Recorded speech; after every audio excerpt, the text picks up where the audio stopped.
Hello everyone and welcome to the third chapter of the course. In this particular video, we're going to be focusing on what happens if in the French defense after the move bishop to d3, black plays the move c5, which is precisely what Anish Giri recommends in his lifetime repertoire on the French defense. So we definitely have to be prepared of this. And yeah, I mean the c5 line is a very playable alternative for black, a very solid line, and yeah, compared to the other big main line, which is d takes on e4, I really consider 3c5 and d takes on e4 the big main lines, because I feel like after the third move, knight f6, that we just seen in the second chapter, I feel like white should get a very promising position after the opening. So yeah, I really feel like c5 and d4 are the most solid options. Yeah, let's just dive right into it, I guess. So after c5, really the only move is to take on d5, and here black needs to take on d5 with the pawn. Queen takes on d5 has been occasionally seen, but after the strong move knight to c3, white has a pretty clear advantage. For example, after like queen takes on g2, bishop to e4, we'll be trapping the queen because there's no other move than queen takes on h1 because the queen is trapped. And after queen takes on d4, for example, knight b5 is a very strong move, attacking both the queen and threatening knight to c7. So black has to play the move queen to d8. Queen e5 is another move, but we can just play knight e2, which is threatening to play bishop to f4. And after knight a6, bishop f4, queen b2, rook b1. I mean, just look at how many tempos we just won. Queen takes on a2, we can just castle. And yeah, I mean, white is just like completely winning, despite the fact that we are down 3 pawns. All of our pieces are developed, and the enemy queen is also quite stuck there on the queen side. So this would be completely winning for white. And after the safer option, which is queen d8, we can still rely on the same bishop f4 idea, threatening to fork on c7. So knight a6 needs to be played, but after queen e2, which is preparing castle long, knight f6, we can go for castle. And if knight d5, then this bishop to e4 move is actually really strong, because knight takes on f4 is no longer a threat because the queen will be hanging with check. So after queen f6, we can just drop the bishop to g3. And if bishop e7 happens, black is one tempo short to castle because we have knight to d6 check, forcing him to take. And after bishop takes, the king is stuck in the center, and we have a concrete threat of capturing on d5 with the bishop, exploiting the fact that the e6 pawn is pinned. So this should be pretty much it about this queen takes on d4. Just don't be afraid of sacrificing the pawn and go for quick play with knight c3 and knight b5. After knight c3, black is also not forced to take the pawn, but can play queen d8. But you know, I mean, after this move, I think we can stick with a simple approach of taking on c5, and after bishop takes, we can play the move knight f3, and black usually plays knight f6, and we can go queen e2. And once the knight arrives on c6, I really like the simple approach of playing knight e4, because we are going to be trading a pair of knights, and after castle short, we can castle, and after h6, I really like the move c3, which is preparing to advance the queenside pawns with b4, a4, and then play rook d1. And overall, white just has a slightly better position because of the slightly more active bishop compared to the other one on c8. And we can create a passed pawn way easier on the queen side than black can on the other side of the board. So this would be, pleasant position for white. So queen takes on d5. Again, I don't really expect you to see this move very often, but I just wanted to give you quick introduction of it, so we can just move on with the obviously the main move. He takes on d5, and here we're going to be playing the move knight f3. As I said earlier in the quick starter, taking on c5 is also a move, but I really consider knight f3 to be the most ambitious choice. And here, for example, black has a number of moves. Knight f6 is the move order recommended by Anish Giri in his lifetime repertoire, but I don't really find this move order very common. And you know, also he is analyzing it there from the move order that's more common for the for the exchange variation. But nevertheless, we will transpose back to Anish's recommendation after short castle to the line either with knight c6 or with c4. So we will come back to that a little bit later into the video. So instead of this, black usually goes either knight to f6 or knight to c6. For example, after knight c6, I already said that knight f6, it's covered by Anish, so I really meant to say black either goes knight to c6 or c4, because the question is whether you want to force white's bishop to go onto e2, or whether do you allow white to castle and then to insert this rook e1 check and then retreat the bishop to f1. So I think most of the players are going c4, but we will start by looking on what happens if black plays knight c6. So you're going to be castling, and for example, if c4, the point is, as I said, to play rook e1 and then drop the bishop to f1.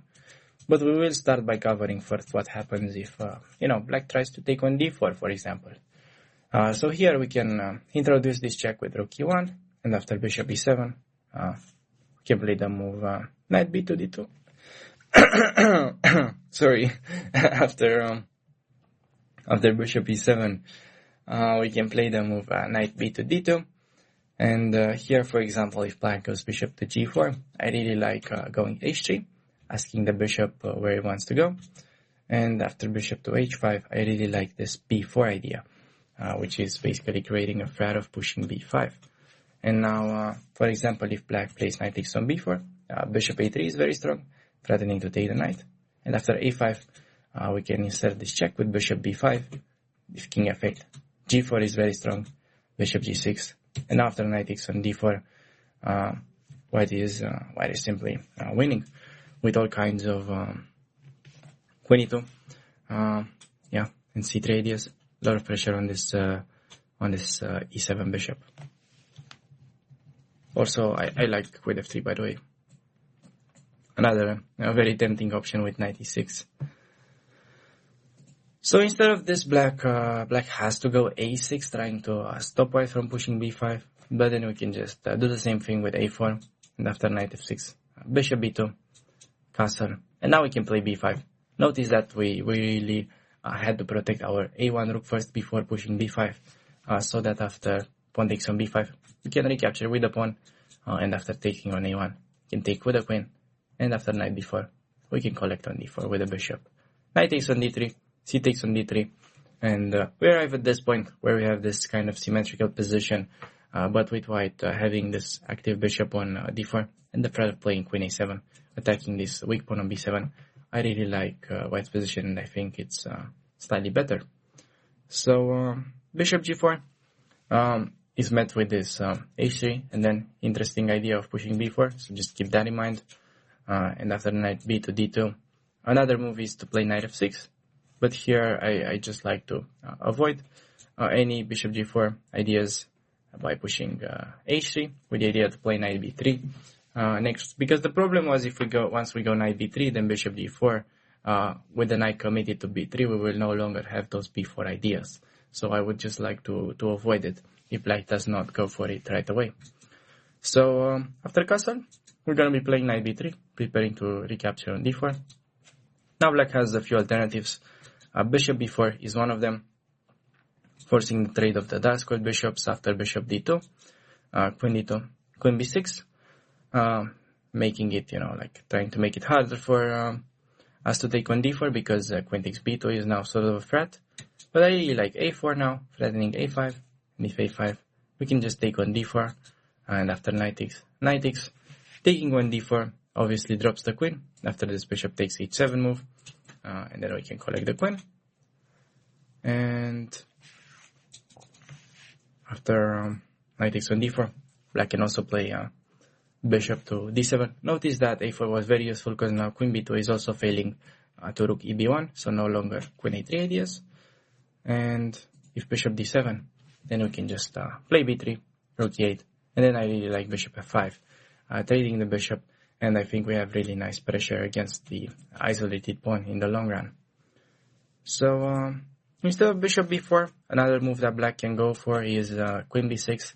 Again, a pretty thematic idea, but it doesn't really change much, since we can simply take on d4, and after bishop c5, we can defend our knight by pushing c3.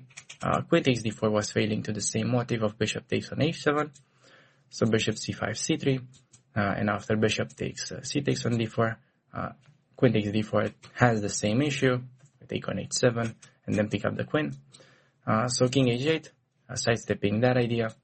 And now I really like the move queen to b3, which is offering again like a pretty symmetrical endgame if we are looking at the pawn structure, but white's rook is much more active on the e file. So for example, after take on d4, we can play bishop e3, and if queen h4, I really like a4, and all of a sudden we have really nice play with the bishop pair and with the open a file. So for example, bishop c5 would be a really annoying move, and then we can try to make use of our rook on the e file. So instead of this, black could also try to swap queens by taking on b3, and after bishop e6, bishop f4. We have a very nice advantage here with white, because we're having the bishop pair, have slightly more pressure. We have some pressure on the a7 pawn because of the a1 rook, and we can start advancing our pawns on the king side, or maybe even just try to play something like on the c5 with c1, try to infiltrate. But in the long run, just maneuvering with the bishops in this kind of positions is quite nice. Even if we trade like a pair of rooks, for example, we could still try to put pressure, maybe go g4, f3, and then h4, h5 in some endgames, and we will still have a lasting initiative, I would say. And there's no immediate way for black to force a draw. So I think we are in quite a nice situation. So instead of queen b6, another move that black has at his disposal is rook to e8, and now we're going to be taking on d4. After bishop d7, we can defend our knight on d4 by playing c3, and now black activates his bishop with bishop to d6, or we can trade a pair of rooks, play bishop e3, and after h6, just go queen c2, making room for the rook, and also introducing bishop f5 ideas. The rook would come to either d1 or to e1. So after like knight d5, we can just play bishop to f5, knight takes on f3, knight takes, knight e4. Now it's time to trade on d7 because the bishop is no longer defended. So after queen takes, we can just play rook d1, hitting the pawn. And we just have lasting initiative in this endgame against the isolated pawn on d5.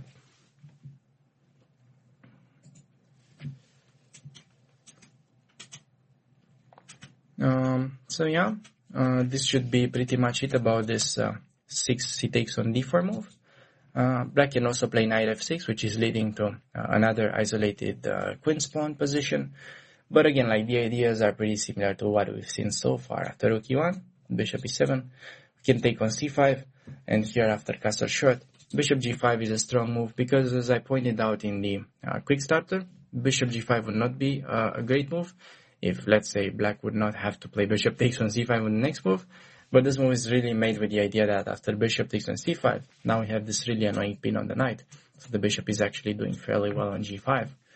So now we can play knight b to d2, but after h6, we can just play bishop h4, keep the annoying pressure on the knight, and after bishop g4, we can play h3, attack the bishop, now play c3, with the idea to play knight b3 on the next move.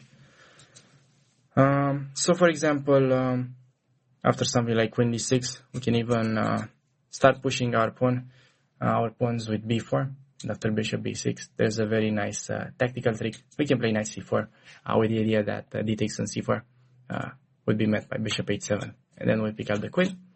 So this would not be great for black, and yeah, so knight c4. We can, if black does something else, we're going to take on b6 and have the bishop pair with a better position. So after c3, another move would be to play bishop to e7, but then we can just play queen to c2, which is creating a very annoying threat of g4, and then bishop to g6 will simply lose a pawn. So black has to give up the bishop pair and now white has a very nice position with the two bishops. We can play like rook d1 on the next move, and black is just struggling in the long run with this pawn on d5.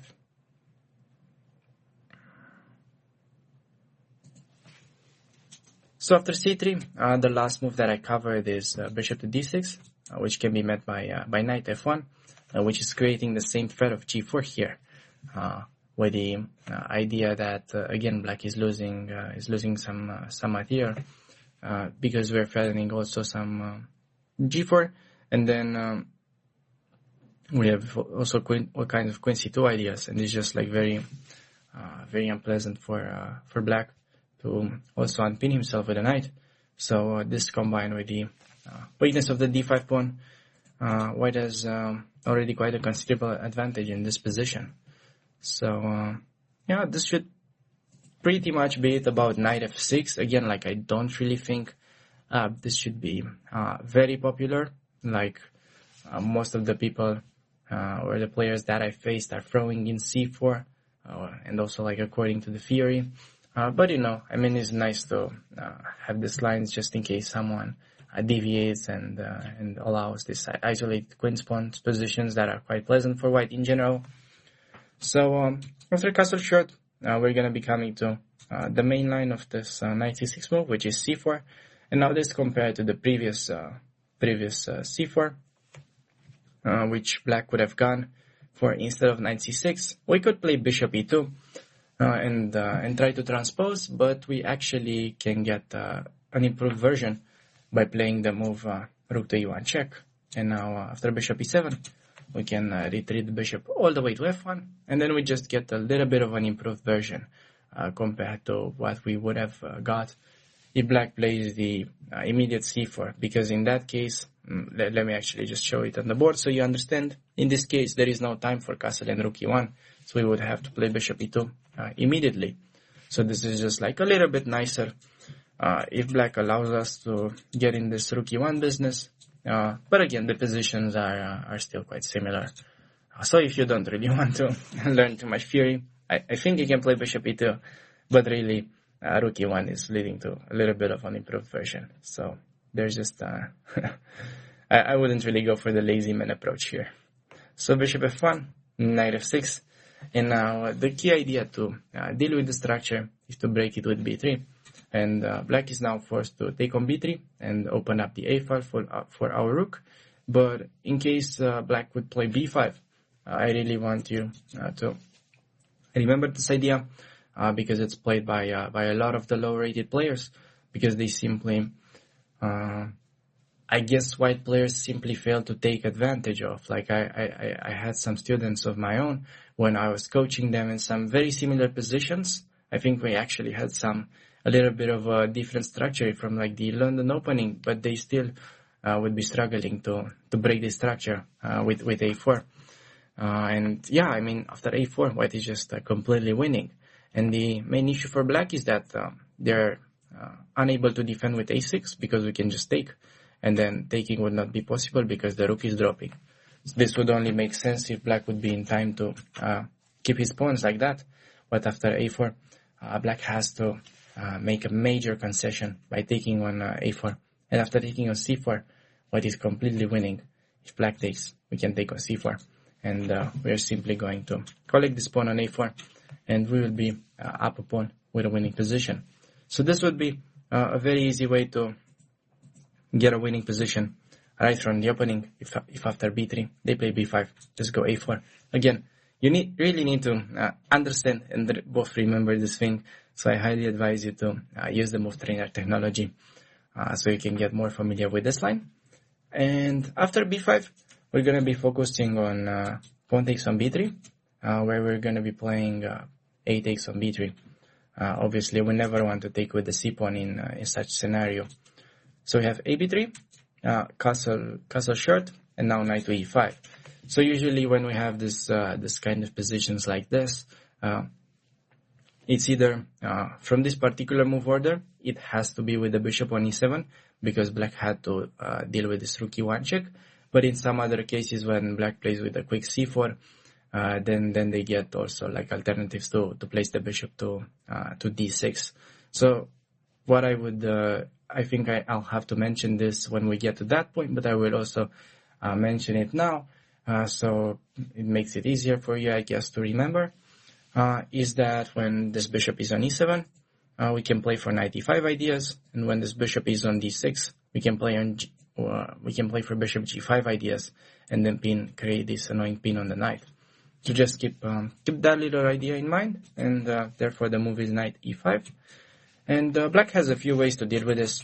Knight takes on e5 is one of them, where we would like to take with a d pawn, and after knight e4, bishop e3 is a nice move, keeping an eye on the queen side. And after bishop f5, I really like the move rook a4, which is basically preparing to bring the rook to d4, from where it's going to be increasing the pressure over the d5 pawn. So black usually goes a6, and after rook d4, white is just having a really nice position here, because black is struggling to protect his d5 pawn. So I really love this maneuver here, getting the rook to d4. And after knight e5, black also can try something like knight e4, which was played by Grandmaster Vocaturo Daniele from Italy. And this is also what Anish Giri recommends in his course on his lifetime repertoire on the French. And first of all, I recommend to take on c6, and here I recommend the move knight to d2, which is a novelty, and this is my improvement over the Garcia Vocaturo game. And yeah, I think this is also not mentioned in Anish's course. Like, for example, I think they are mostly focusing on that game, which went bishop to a3. But knight e2, I think it's really nice because it's inviting some very crazy lines. Like, for example, knight c3 looks quite scary, almost trapping the queen. So we can play queen f3, attacking the c3 knight, and after knight b5, attacking our d4 pawn. We can just play queen d3, defend the pawn. After bishop b4, we can just play bishop to b2. We're going to be playing c3 next, and then just white has a slightly better position, and we have ideas of going b4 and then bringing the knight to c5, like we do in some other lines as well. So just keep this idea in mind to play c3, b4, followed by knight b3 to c5. And then, black will have a hard time dealing with that knight. So, instead of knight c3, black would also play the move f5, where I really like to play bishop a3 now. And after bishop takes, rook takes, queen h4, attacking the f2 pawn, we can just play queen e2. And if knight g5, very strong move is rook a4, defending our d4 pawn. And after f4, threatening to push f3 and open things up on the king side. Knight f3 is a very strong move, with the idea that knight takes, we can take with a queen, and bishop g4 is not really as threatening as it looks, because we have queen c3, attacking the c6 pawn, and after bishop d7, we can go rook a1, and now we're switching from a sort of defensive mode on the king side to attacking this weak pawn on a7, and black does not really have any kind of attack going on the king side, and he has to deal with his threat over the a7 pawn, so white is already much better. So instead of f5, another move would be to play bishop to b4, which is our main move, but I really like white's position after knight takes on e4, which is an exchange sacrifice. The line goes bishop takes on e1, otherwise white is simply up a pawn, queen takes, pawn takes, and queen takes on e4, and the point is to mate queen d5 with the move bishop to d3, threatening to mate on h7, so black has to take queens, and after bishop takes, bishop d7, we can play bishop d2, and despite the fact that the engines are evaluating this position as even, I really like white's play, because we can continue with moves such as rook a6, then we can play something like b4, c3, f3, and it's just like really hard for black to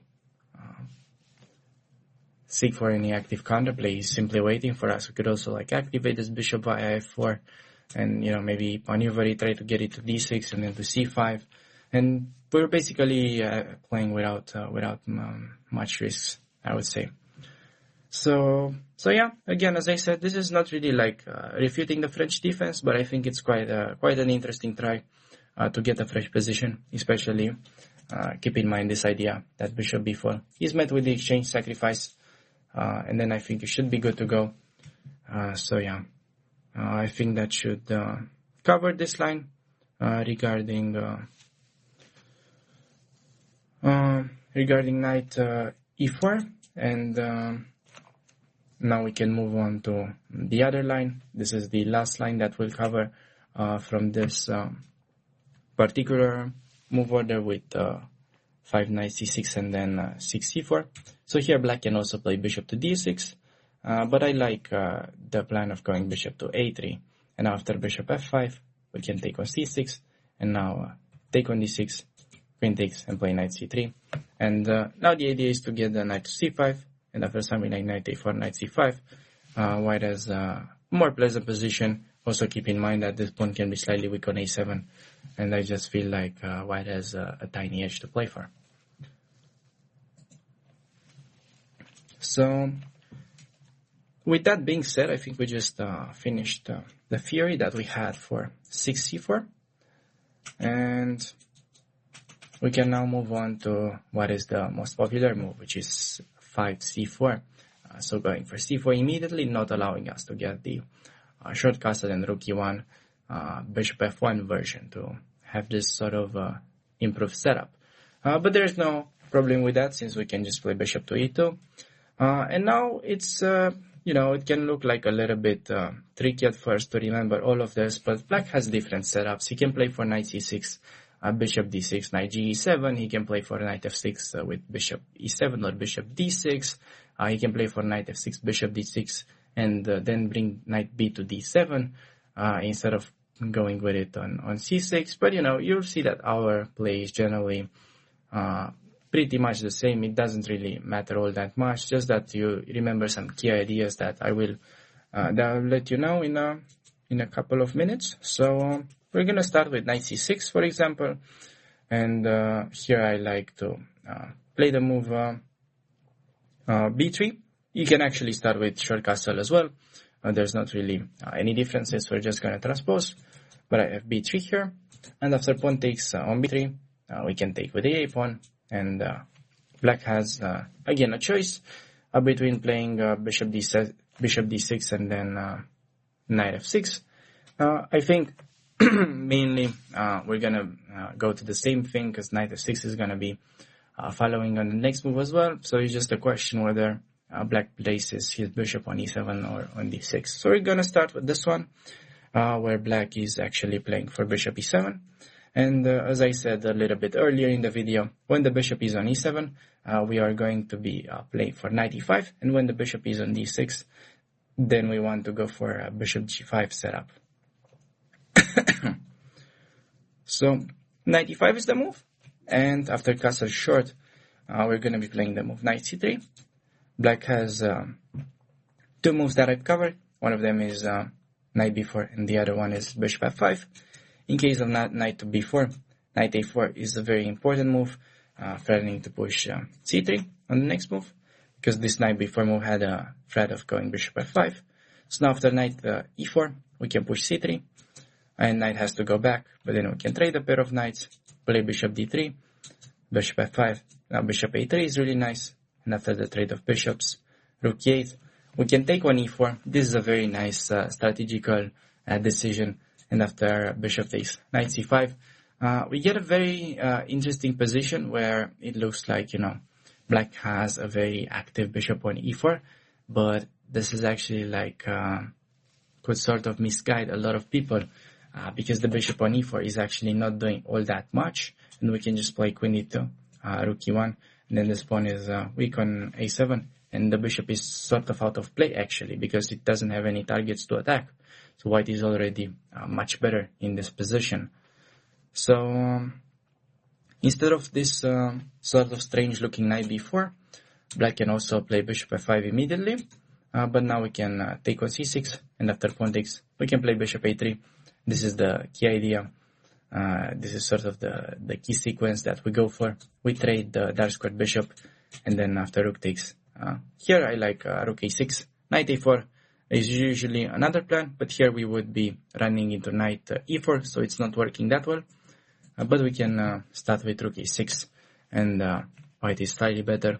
There was a game in correspondence just here between Voiculescu and Dailid, which I think ended in a draw, but white was really the one pressing, and I think it's like much trickier to defend this position in a practical game. So yeah, instead of short castle, another move would be to play queen b6, putting pressure on the d4 pawn. This is not a very popular move, but it was featured in one of our model games between Alexeyev and Nikolovsky. So white can play here knight takes on c6, and for example after bc6 we're going to be playing knight c3, castles, and now knight a4, hitting the queen, queen c7, and now bishop a3, bishop takes, rook takes, and we're going to be playing knight c5, followed by queen d2 with rook fa1, and slowly put pressure on the a7 pawn. So instead of taking with a pawn, another alternative that black has is to take with a queen on c6, and after this, c4 comes really nicely, and after castles, c5, bishop f5, b4. White has a very nice initiative, and went on to win in the game Alexeyev against Nikolovsky from Skopje in 2019. So that should pretty much cover queen b6, and now we can move on to bishop d6 here, instead of knight f6, but after castles we will be looking at the knight f6 lines. The knight could also go to e7, but we will come back to that setup a little bit later. So as I said, when the bishop is there on d6, there is no longer knight e5 available, so we have to switch to the other plan, which is bishop to g5, and after short castles we will be playing the move c4, and we're basically putting a lot of pressure in the center. So for example, after the move h6, bishop e6 is also an alternative defending the d5 pawn, but we can just play knight c3, and after bishop e7, because we are threatening to take on d5, so black decides to break the pin and defend the pawn, but we have this super strong knight e5 move, and after something like dc4, we can take on c6, and after pawn takes, b takes on c4. White has a nice position here with this with this hanging pawns, but black's pawn structure on the queen side is already much worse, as you can see. So instead of bishop e6, h6 is the main move, but after bishop h4, black can play bishop f5, but that runs into knight c3, and after knight b4, whenever this knight e5 idea is playable, it's usually good. So knight e5, and now it has a nice edge with the idea to play bishop f3 next and put pressure on this d5 pawn. Instead of this, black would also try the super aggressive g5 move. I'm not sure how many players would be going for this, but it's really a move that we need to be concerned of, since it's quite forcing. And after bishop g3, knight e4 is a move, but again, that is sort of sacrificing the d5 pawn, and after cd5, knight g3, hg3, knight e7, bishop c4. There is no immediate way for black to regain the pawn, and again, the king side looks quite weakened. I would be afraid to play this position as black, and white can continue with like knight c3, knight e4 ideas, rook e1, with a slightly better position. And instead, after bishop g3, if black takes, here it's where the interesting part begins, because we can take with the f-pawn.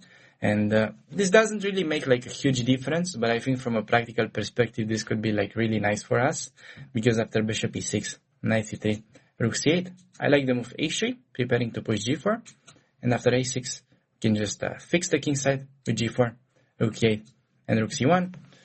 The computers are evaluating this position as roughly equal, but I feel like white's king is much safer than black's, and we can potentially get something going on the f5 with this knight being quite loose. So I would personally much rather play with white here. And yeah, this is my recommendation against the knight f6 and bishop d6 setup. Just go bishop g5 and then try to put pressure into the center. So with that being said, I think we can move on to the knight f6 move immediately. here we're going to be playing short castle, after bishop e7, b3, cb3, ab3. Castles, the same rule applies. The bishop is on e7, so bishop g5 does not make a lot of sense, so we go knight e5. The only difference is that the knight is no longer on c6. If black plays knight c6, we can trade, play knight c3, and yeah, we want to play bishop a3. Bishop a3 by black is not a move, but I for some reason I had it in the notes. I guess it was like a trainable. So after knight c3, the idea is to play bishop a3, and then we want to do the same things with knight a4, knight c5. So instead of this, black can try to play bishop f5 on knight e5, but then we can just go bishop d3, shutting down the bishop, and after queen takes knight e7, can just play knight c3, and please notice that knight takes on e5 runs into d takes, and then the d5 pawn is dropping, so a6 has to be played. But now we have a very strong regrouping move. We have knight d1, and after rook e8, we can bring the knight to e3, and after queen c7, we can support the e5 knight with bishop to b2, and after bishop d6, we can increase the supremacy of this e5 knight by pushing f4, and it's like going to be really hard for black to deal with it. And we can also do something like rook f3, rook h3 on the upcoming moves. So also this knight is defending the c2 pawn quite nicely, so I really like white's position here.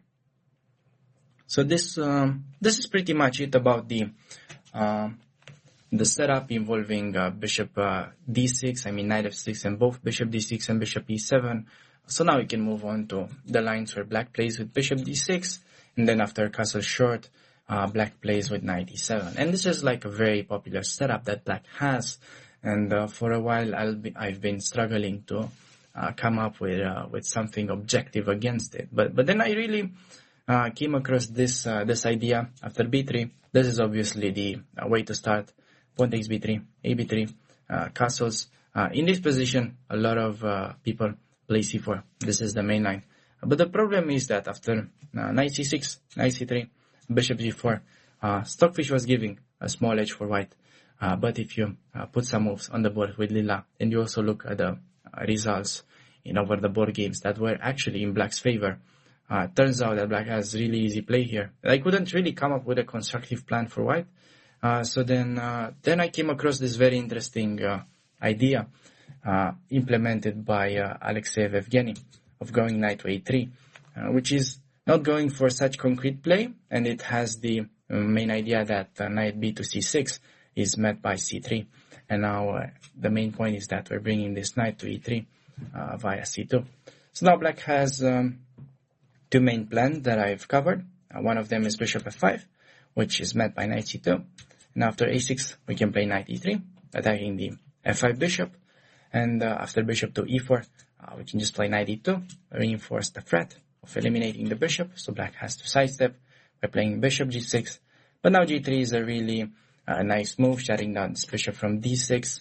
And after b5, please keep in mind that black is threatening to push b4. And then the pawn on d4 will be vulnerable. So we play bishop b2, so that we can meet b4 with c4. And after rook e8, bishop f3, putting pressure on the d5 pawn. Black plays bishop c7. And now it's a really nice idea, as I mentioned a little bit earlier, to play b4. And then the knight comes to c5 via b3. And then the a6 pawn is going to be quite vulnerable. So white has a very nice advantage in this position. And instead of bishop f5, black can also try to play something like a6. But after knight c2, rook b8, knight e3. This was played in the Alexeyev game. And after b5, bishop d3 was now a nice move, activating the bishop to its full potential. And after h6, bishop c2, preparing queen d3, setting up the battery. a5 followed, queen d3, led to a nice win in the game played between Alexeyev and Glazerov, which is covered in the Model Games chapter as well.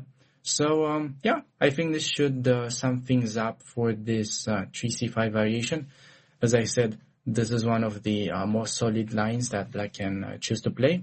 And this is really one of the most respectable choices. And, yeah, just follow this kind of small ideas that I said when the knight is on f6 in those positions, and the bishop is on d6, then bishop g5 is the idea, or when the bishop stays on e7, then knight e5 becomes playable. And if you just guide yourself with this sort of small ideas, I think it just makes it much easier to remember and implement it in your own games. So yeah, I hope you guys enjoyed it, and I'll see you in the next chapter. So thanks for watching.